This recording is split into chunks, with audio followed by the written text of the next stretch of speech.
कहते हैं सफलता पाने के लिए आपको लगातार प्रयास करने पड़ते हैं और हो सकता है कि आपके ये प्रयास दुनिया ना देखे ना सराहे, लेकिन आपको इस मैटर में जिद्दी तो बनना ही पड़ेगा।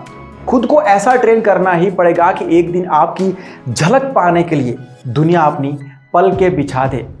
लेकिन इस मैटर में जिद बहुत ज़रूरी है, बहुत ज़्यादा ज़रूरी, ये कह सकते हैं। चलो एक कहानी सुनाता हूँ आपको मैं आज, जिससे आप समझ पाओगे कि बर्निंग डिज़ायर किसे कहते हैं, सक्सेस की भूख किसे कहते हैं, जिद किसे कहते हैं। शुरू करते हैं आज की कहानी। तो कहानी है कैरोली टेक्सास की। कैरोली टेक्सास एक जिद्दी इंसान थे। 21 जनवरी 1910 को हंगरी में उनका जन्म हुआ था। वो एक शूटर तो थे, लेकिन उससे पहले वो हंगरी फौज के एक सोल्जर थे।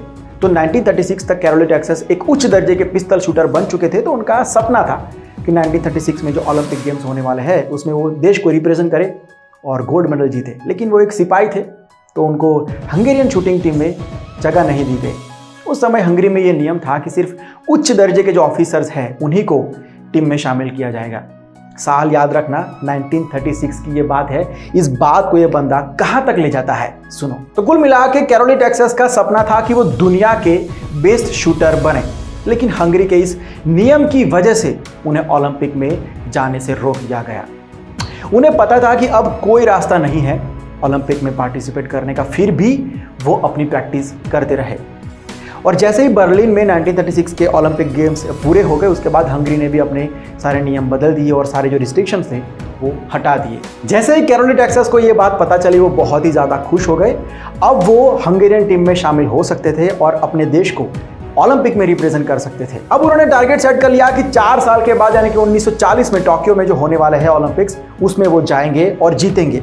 इसके लिए उन्होंने दिन रात मेहनत करना भी शुरू कर दिया। मंजिल करीब आते दिखाई दे रही थी, सब कुछ सही चल रहा था। तभी अचानक एक दिन 1938 में आर्मी ट्रेनिंग के दौरान उनके दाहिने हाथ में ग्रेनेड फट गया। इस एक्सीडेंट में कैरोली टेक्सास का राइट हैंड बहुत ही ज़्यादा इंजर्ड हो गया था और जिसका डर था वही हुआ। डॉक्टर्स ने बता दिया कि अब आप इस हाथ से शूटिंग नहीं कर सकते हैं, इसका यूज ही नहीं कर सकते हैं आप। ये सुनते ही कैरोली टेक्सास की आंख में आंसू आ गए कि इतने सालों से मैं मेहनत कर रहा हूं, इतना दिल से मेहनत कर रहा हूं, और अब ये सब क्यों? सारे सपने टूट गए उनके। लेकिन बंदा हार मानने को तैयार नहीं था। उन्होंने बहुत कोशिश की दाहिने हाथ से शूटिंग करने की, लेकिन फिर भी उनके हाथ ने उनको साथ नहीं दिया तो नहीं दिया। लेकिन फिर भी उनकी जिद थी कि मैं दुनिया का बेस्ट शूटर बनूंगा तो बनूंगा, क्योंकि मैंने मेरी किस्मत लिख दी है और अब उसको कोई नहीं बदल सकता है, कोई भी नहीं बदल सकता है।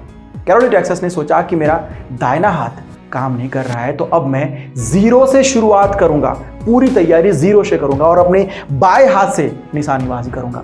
और फिर से उन्होंने जीरो से शुरुआत की और बाएं हाथ को ट्रेन किया। फिर 1939 में हंगरी में ही नेशनल लेवल की कंपटीशन हुई पिस्तल शूटिंग की, उसमें उन्होंने पार्टिसिपेट किया और इस कंपटीशन के अंदर उन्होंने सबको हरा दिया, वो जीते। जो लोग उनका मजाक उड़ाते थे वही लोग आज उनको सलाम कर रहे थे। लेकिन ये उनका टारगेट नहीं था, मंजिल अभी उनकी बहुत दूर थी। 1940 में होने वाले ओलंपिक्स के लिए खुद को फिर से तैयार करने लगे, लेकिन देखो किस्मत उनको कितना आजमा रही थी। दूसरे वर्ल्ड वॉर की वजह से 1940 का ओलंपिक ही कैंसिल कर दिया गया। तब भी बंदा जिद पे अड़ा है कि कोई बात नहीं, अब मैं 4 साल के बाद 1944 के ओलंपिक गेम्स के लिए तैयारी आज से शुरू करूंगा। फिर से 4 साल दिन रात मेहनत की, लेकिन फिर से वर्ल्ड वॉर की वजह से 1944 का ओलंपिक्स भी कैंसिल हो गए। अब कैरोली टेक्सास 1944 में 34 इयर्स के हो गए थे। फिर भी उन्होंने अपनी किस्मत को कहा कि अब बात जिद पर आ गई है, मैं मेरी पूरी जिंदगी इसमें झोंक दूंगा, लेकिन ओलंपिक तो मैं जीतूंगा, मतलब जीतूंगा।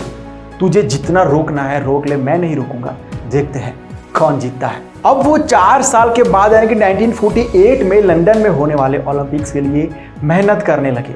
38 इयर्स की एज में उन्होंने इस ओलंपिक में पार्टिसिपेट किया। 25 metre rapid fire pistol competition में बाएं हाथ से उन्होंने शूटिंग की और ब्रॉन्ज, सिल्वर नहीं गोल्ड मेडल जीता।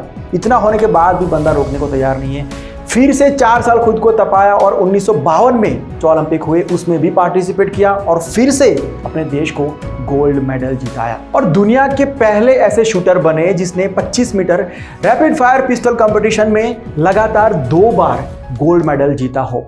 अब बताओ, क्या आप में अपने सपनों को लेकर इतनी जिद है क्या आपने इस डेडिकेशन के साथ मेहनत की है? क्या आप में अपनी किस्मत को चैलेंज करने की ताकत है? क्या सीखे आज इस कहानी से, इस वीडियो से? कमेंट करके बताना। अगर इस वीडियो को आप फेसबुक पर देख रहे हो तो पेज को लाइक कर देना, यूट्यूब पर देख रहे हो और नए आए हो तो सब्सक्राइब कर लेना। मैं मिलता हूं बहुत जल्द एक नई वीडियो के साथ, एक नए सब्जेक्ट के साथ। Bye, take care and see you soon.